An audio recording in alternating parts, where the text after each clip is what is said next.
Hello guys, तो welcome to my channel. मैं आ चुका हूँ आप लोगों के लिए द लास्ट हीरो मांगा का एपिसोड 16 लेकर। जिन जिन लोगों ने अभी तक इससे पिछले एपिसोड को नहीं देखा तो जाकर पहले उसे देख लीजिएगा, वरना आप लोगों को ये स्टोरी लाइन समझ में नहीं आएगा।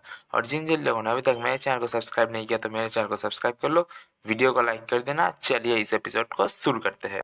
गाइस, इस एपिसोड की शुरुआत में हम लोगों को दिखाया जाता है कि मिस गू क्वीन, मिस ये और क्वीन क्वीन तीनों ही शावर लेने के बाद बाहर आ जाते हैं और यहाँ सोफे में बैठा हुआ था।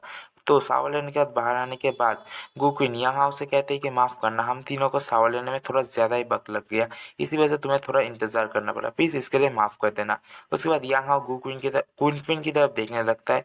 ये क्वीन क्वीन बहुत ही ज़्यादा शर्मा जाती है क्योंकि यहाँ उसकी तरफ देख रहा था, इसी वजह से वो अपने गाल के चोट को छुपा लेती है और इससे कहती है आखिर तुम मेरी तरफ ऐसे क्यों देख रहे हो। उसके बाद यहाँ अपने मन में सोचता है क्या ये सच में शर्मा रही है, लेकिन इसने कहा था ये मुझसे जेलस थी और छोड़ो भी। उसके बाद वो खांसते हुए कहते हैं कि हाँ हाँ ठीक है, इस बात को जाने दो, लेकिन क्वीन क्वीन मुझे तुमसे एक सवाल पूछना है। और इस बात को सुनने के बाद क्वीन क्वीन काफ़ी ज़्यादा एक्साइटेड हो जाती है और सीधे यहाँ के बगल में आके बैठ जाती है और उससे कहती है क्या क्या तुम्हें सच में मुझसे कोई सवाल पूछना है, पूछो तुम्हें क्या पूछना है, मैं तुम्हारे हर एक सवाल का आंसर देने के लिए तैयार हूँ। लेकिन वो काफ़ी ज़्यादा यहाँ से चिपक जाती है, जिससे पीछे से मिस ये और मिस गुकुन भी देख लेती है और काफ़ी ज़्यादा गुस्सा हो रही होती है। और तो फिर यहाँ अपने एक उंगली से क्वीन क्वीन को पीछे हटाते हुए कहता है कि अच्छा ठीक है, मैं तुमसे क्वेश्चन पूछता हूँ, लेकिन पहले तुम मुझसे थोड़ा दूर हटो, मुझसे इतना ज़्यादा चिपकने की तुम्हें ज़रूरत नहीं। उसके बाद यहाँ क्वीन क्वीन से सवाल पूछता है कि जब हम लोगों के वहाँ पे गन शॉट का आवाज़ हुआ था तब तुम काफ़ी ज़्यादा खुश हो गई थी और तुमने कहा था कि तुम्हारे डैड तुम्हें यहाँ पे रेस्क्यू करने के लिए आएंगे। तो मैं वही जानना चाहता था आखिर तुम्हारे डैड है कौन और तुम्हें रेस्क्यू करने के लिए कैसे आ सकते हैं। उसके बाद क्वीन क्वीन काफ़ी ज़्यादा खुश हो जाती है, उन्हें अपने डैड के बारे में बताते हुए कहते हैं कि उसके डैड का नाम फैंग जोंगाई है और वो एक सीनियर कर्नल है और इस एपोक्लिप्स के टाइम पे भी वो मुझे बचाने के लिए ज़रूर अपने लोगों को यहाँ पे मुझे बचाने के लिए भेजेंगे, इसी वजह से मैंने वो कहा था। और इस बात को सुनने के बाद मिस गू क्वीन और मिस ये अपने मन में सोचती थी इसी वजह से वो इतने ज़्यादा एरोगेंट बन चुकी है क्योंकि उसके डैड एक कर्नल है, इसी वजह से वो छोटी से उम्र से इतनी ज़्यादा एरोगेंट बन चुकी है। अब हम लोगों को समझ में आया तो ये इतनी ज़्यादा एरोगेंट क्यों है।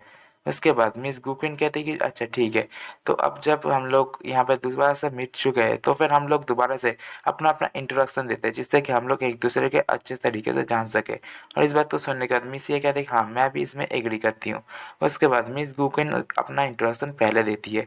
तो मिस गुपिन कहती है तो सबसे पहले मैं अपना इंट्रोडक्शन देती हूँ, मेरा नाम है गुपिन और मैं एक मार्शल आर्ट फैमिली से बिलोंग करती हूँ। हमारी फैमिली जनरेशन से एंशिएंट मार्शल आर्ट को प्रैक्टिस करती हुई आई है। मैं यांग को शुक्रिया कहना चाहती हूँ क्योंकि उसने मेरी जान बचाई थी जब मैं मुसीबत में थी। और मैं चाहती हूँ कि हम लोग एक साथ मिलकर एक टीम बनाएं और एक दूसरे के फैमिली मेम्बर्स को ढूंढने में एक दूसरे की सहायता करें। उसके बाद मिस ये अपना इंट्रोडक्शन देती है। मिस ये कहते हैं कि मेरा नाम है ये फैंग हुआ और मैं यहाँ के एक ग्रेजुएशन स्टूडेंट हूँ और मैंने ग्रेजुएशन कंप्लीट करने के बाद बस यहाँ पे काम कर रही थी। मैं बहुत ही बहुत शुक्रिया करती हूँ कि यांगाओ का, जिसने मुझे पिछले दिन बचाया था, वरना मेरे साथ आज क्या होता मुझे नहीं पता। और इस बात को सुनने का यांगा उसके कंधे में हाथ रखता है, उससे कहता है कि चिंता मत करो, तुम्हें चिंता करने की कोई भी ज़रूरत नहीं, पास्ट को भूल जाओ और फ्यूचर के ऊपर ध्यान दो। और मिस ये कहती है कि ठीक है और वो काफ़ी ज़्यादा खुश हो जाती है। उसके बाद हमारा मेन कैरेक्टर यांग हाओ अपना इंट्रोडक्शन देता है, उससे कहता है कि मेरा नाम है यांग हाओ और मैं डोमिनेट्री का सुपरवाइज़र हुआ करता था और मैं अभी भी हूँ। और मैं एक गरीब फैमिली से बिलोंग करता हूँ, मेरे मॉम डैड फार्मर्स है और वो माउंटेन में एक रिमोट एरिया में रहते हैं। तो मैं यहाँ पे आया था कॉलेज में एग्ज़ाम देने के लिए। मैंने काम करते हुए भी पढ़ाई किया और मेरा सपना था कि मैं कॉलेज के अंदर आऊँ और एक सादी सी ज़िंदगी जीऊँ काफ़ी ज़्यादा अच्छी तरीके से। लेकिन एपोक्लिप्स की वजह से ये सब कुछ अब बदल चुका है। मेरा अभी का प्लान है कि मैं काइजिन को ढूंढूं जिसे मैं सबसे ज़्यादा प्यार करता हूँ और मैं यहाँ पे सबसे ज़्यादा उसी की परवाह करता हूँ। उसके बाद मेरा प्लान होगा कि मैं अपने मॉम डैड को ढूंढने के लिए चला जाऊँ। और मैं तुम लोगों से भी जानना चाहता हूँ, तुम्हारे भी सचमुच खुद के कुछ ना कुछ तो प्लान ज़रूर होंगे। तो मैं चाहता हूँ कि मिलिट्री के आने से पहले तुम लोग डिसाइड कर लो कि तुम लोग क्या करने वाले हो, क्या तुम मेरे साथ रहना चाहते हो या फिर मिलिट्री के साथ तुम्हारे क्या प्लान है, तुम लोग वो अपने आप मन में सोच लो। उसके बाद मिस ये गुगुन की तरफ देखते हुए मन में सोचते कि काश पास मैं भी गोकुइन की तरह बहुत ही ज़्यादा ताकतवर होती तो फिर मैं यांग की मदद कर पाती। मैं यांग के साथ रह के बस एक बर्डन से ज़्यादा कुछ भी नहीं बन सकती। इसके बाद यांग अपने रूम में जाते हुए कहता है कि मुझे बस इतना ही बात करना था और मैं तुम सभी के सभी लड़कियों से कहना चाहता हूँ तुम लोग बस अभी रेस्ट कर लो, क्योंकि मिलिट्री के आने से पहले ये सबसे ज़्यादा अच्छा होगा कि तुम लोग अपने एनर्जी को वापस पा लो और अच्छी तरीके से रेस्ट करके अपने एनर्जी को गेन करने की कोशिश करो। उसके बाद हमारा मेन कैरेक्टर यांग अपने रूम में चला जाता है। रूम में जाने के बाद यांग अपने फ़ोन को देखते हुए अपने मन में सोचता है कि पता नहीं कि मेरे मॉम डैड अभी क्या कर रहे होंगे। मेरे ख्याल से वो लोग एक रिमोट एरिया में रहते हैं तो फिर वो वहाँ पे सभी के सभी सुरक्षित ही होंगे।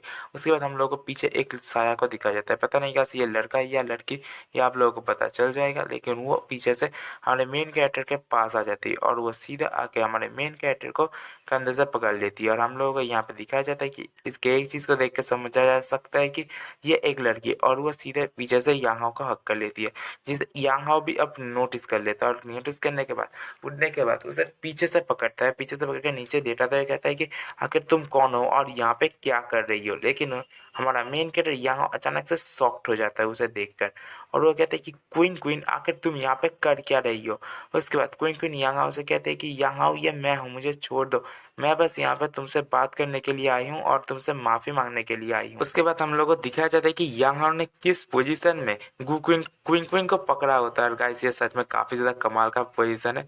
चलिए गाइस दोबारा से टॉपिक में वापस आते हैं। उसके बाद यांग हाओ क्वीन क्वीन से कहता है कि आखिर तुम यहाँ पे कर क्या रही हो, मुझे तुमसे कुछ भी बात नहीं करना, जल्द से जल्द यहाँ से निकल जाओ। उसके बाद क्वीन क्वीन कहती है कि क्या तुम सच में मुझसे इतना ज़्यादा नफरत करते हो। उसके बाद यांग हाओ खिड़की के पास जाते हुए कहता है कि हाँ बिल्कुल, मैं तुमसे बहुत ज़्यादा नफरत करता हूँ। अगर ये एपोक्लिप्स का टाइम नहीं होता तो मैं तुम्हें बहुत पहले यहाँ से निकाल दिया होता। तो मेरे परीक्षा मत लो कि मैं कितनी देर तक अपने आप को कंट्रोल कर सकता हूँ, जैसे जल्द यहाँ से निकल जाओ। उसके बाद क्वीन क्वीन काफ़ी ज़्यादा मुंह फुलाते हुए कहती क्या तुम मुझे एक बार के लिए भी माफ़ी मांगने का मौका नहीं दे सकते। उसके बाद क्वीन क्वीन कहती कि मुझे पता है कि मैंने पास में तुम्हारे साथ बहुत बुरा किया था, इसकी वजह से तुम शायद मुझे कभी माफ़ नहीं कर सकते, लेकिन मैंने अपना सबक सीख लिया है। मैं तुमसे माफ़ी मांगना चाहती हूँ और तब से जब तुमने मुझे बचाया था मैं तब से समझ गई हूँ कि मैं कितनी ज़्यादा गलत थी। तो प्लीज़ मुझे माफ़ कर दो, चाहे पास में कुछ भी क्यों ना हो गया हो। प्लीज़ मैं तुमसे माफ़ी मांगती हूँ और जब तक तुम मुझे माफ़ करने के लिए तैयार हो तब तक तुम चाहो तो मेरे साथ कुछ भी बोले तो कुछ भी कर सकते हो। जिस बात को काफ़ी ज़्यादा शर्माते हुए कह रही होती, लेकिन दूसरी तरफ यांग हाओ का भेजा खिसक जाता है और वो जिस शीशे को खोल रहा था उसी शीशे में पंच मार के उस शीशे में क्रैक ला देता है। उसके बाद यांग हाओ अपने मन में सोचता है क्या ये लड़की आज अपनी दवाइयों को खाना भूल गई है। और इस बात को सोचने के बाद यांग हाओ उससे कहता है कि अच्छा ठीक है, मैं तुमसे हेट करता हूँ, लेकिन एक्चुअली में मैं तुमसे नहीं, तुम्हारे जो वो बिहेवियर है मैं उससे हेट करता हूँ। अगर तुम ऐसा दोबारा कभी नहीं करती तो ठीक है, मैं इस सारी की सारी चीज़ों को भूल सकता हूँ और मैं तुम्हें माफ़ कर सकता हूँ। और जब वो दोनों ये सब चीज़ें के लिए बात कर ही रहे होते हैं तो फिर बाहर से बहुत ही ज़्यादा आवाज़ आने लगती है, जिसे सुनने के बाद क्वीन क्वीन थोड़ी बहुत घबरा जाती है और उसे समझ में नहीं आता कि बाहर क्या चल रहा है। उसी वक्त मिस ये और मिस ग्यू क्वीन दरवाज़ा खोलते ही अंदर आती है और कहती है कि यांग हाओ अब यहाँ पे मिलिट्री आ चुकी है। और इसी के साथ ये एपिसोड यहीं पे ख़त्म होता है। उम्मीद करता हूँ कि आप लोगों को मेरा एक्सप्लेनेशन पसंद आया होगा।